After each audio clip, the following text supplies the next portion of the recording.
Assalamualaikum warahmatullahi wabarakatuh. Halo anak-anak, bagaimana kabarnya hari ini? Semoga hari ini kalian sehat selalu dan semakin semangat belajar.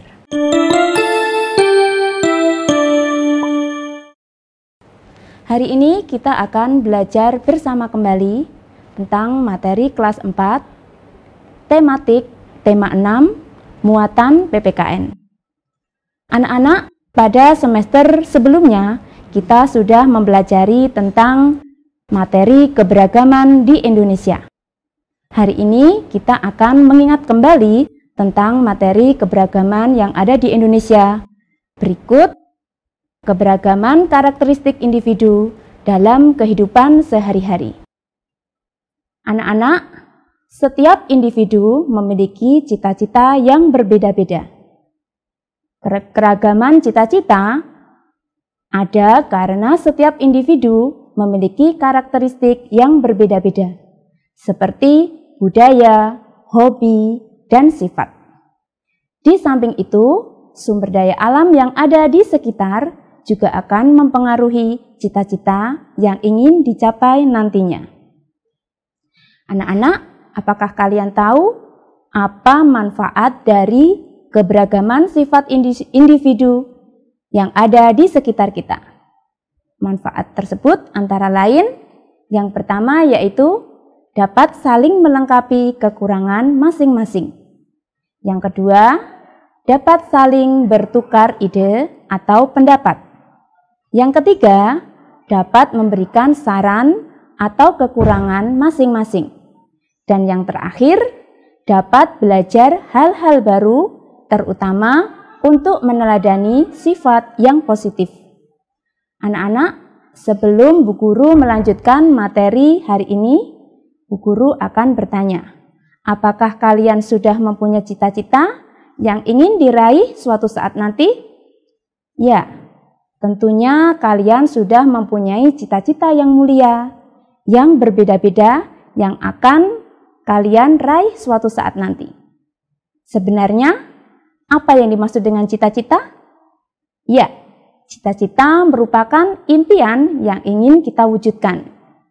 Cita-cita dapat kita wujudkan dengan usaha, salah satunya dengan menekuni hobi atau kegemaran yang dapat mendukung cita-cita kita. Misalnya, kita mempunyai kegemaran atau hobi berolahraga. Kegemaran atau hobi berolahraga tersebut akan membantu untuk mewujudkan cita-cita kita, mungkin menjadi seorang atlet atau olahragawan. Demikian juga ketika kita mempunyai kegemaran atau hobi membaca. Kegemaran kita juga akan bisa membantu kita untuk mewujudkan menjadi seorang ilmuwan. Anak-anak, tidak semua hobi atau kegemaran dapat mendukung cita-cita kita. Namun, sikap dan keterampilan dalam melakukan hobi atau kegemaranlah yang dapat membantu kita meraih cita-cita. Misalnya, ketekunan, pantang menyerah, ketelitian, kesabaran, dan kedisiplinan. Anak-anak, selain keberagaman karakteristik individu yang ada di dalam kehidupan sehari-hari, tentu kalian masih ingat, negara kita mempunyai banyak keberagaman. Karena Indonesia merupakan salah satu negara kepulauan. Negara kepulauan yang terbentang luas dari Sabang hingga Merauke.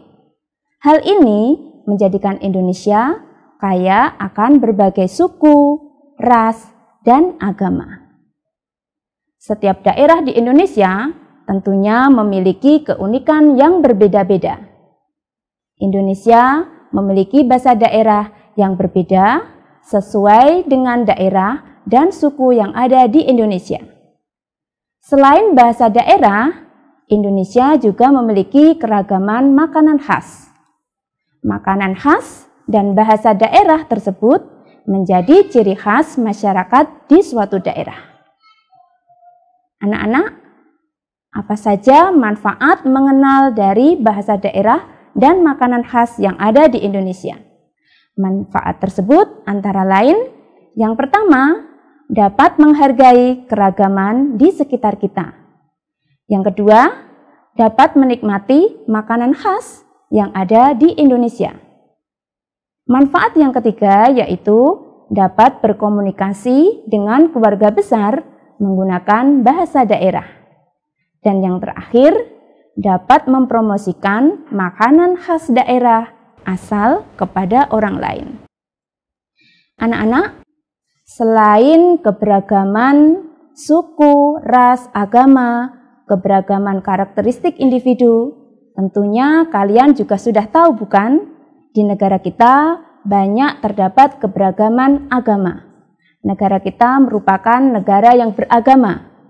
Artinya, semua warga masyarakat harus memeluk agama yang diyakininya. Apa saja agama yang ada di Indonesia? Tentu kalian sudah tahu. Agama di Indonesia ada 6. Yang pertama yaitu Islam, yang kedua Katolik, yang ketiga Kristen, yang keempat Buddha, yang kelima Hindu, dan yang terakhir Konghucu. Itulah anak-anak 6 agama yang dilindungi di Indonesia.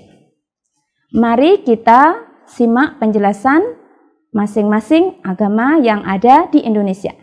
Yang pertama, agama Islam.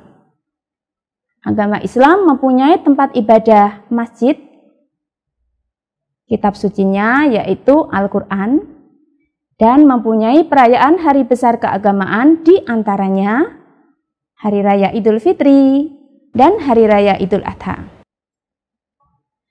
Agama berikutnya yang dilindungi di Indonesia yaitu Katolik. Mempunyai tempat ibadah gereja, kitab sucinya adalah Injil. Dan perayaan hari besar keagamaannya diantaranya yaitu Hari Raya Natal dan Hari Paskah. Berikutnya yaitu agama Buddha.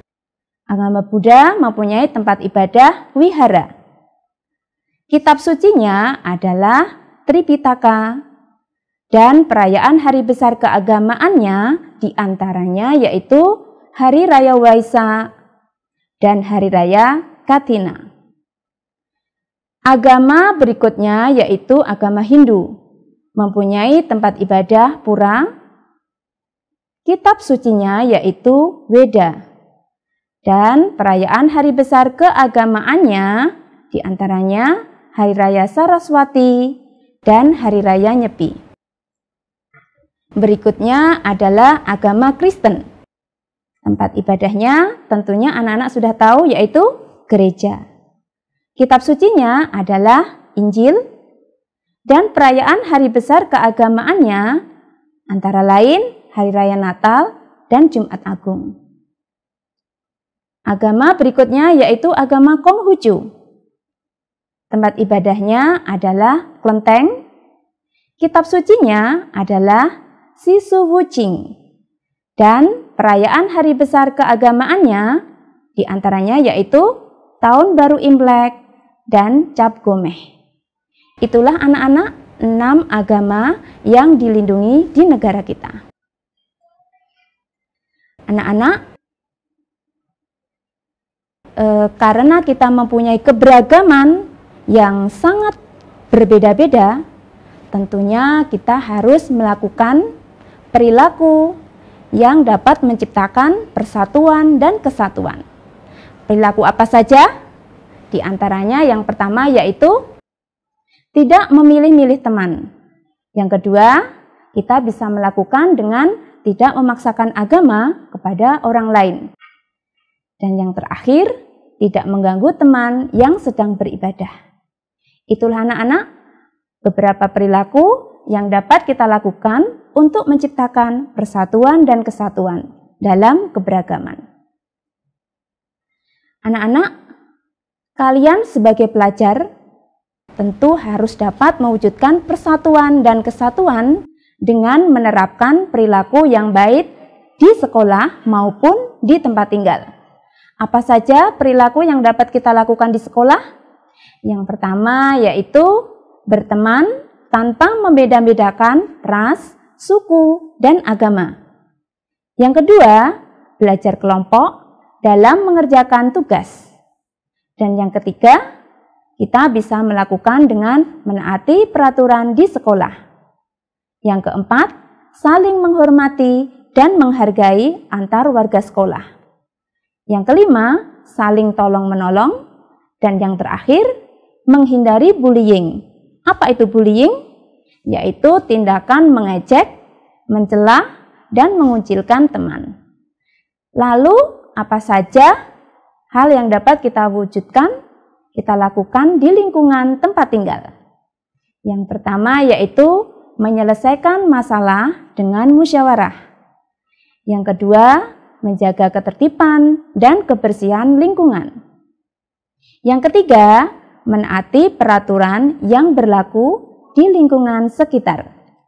Yang keempat, dapat menerapkan sikap kekeluargaan dalam kehidupan sehari-hari. Dan yang terakhir, tolong-menolong tanpa membeda-bedakan ras, suku, dan agama. Anak-anak, demikian tadi penjelasan materi yang kita pelajari hari ini.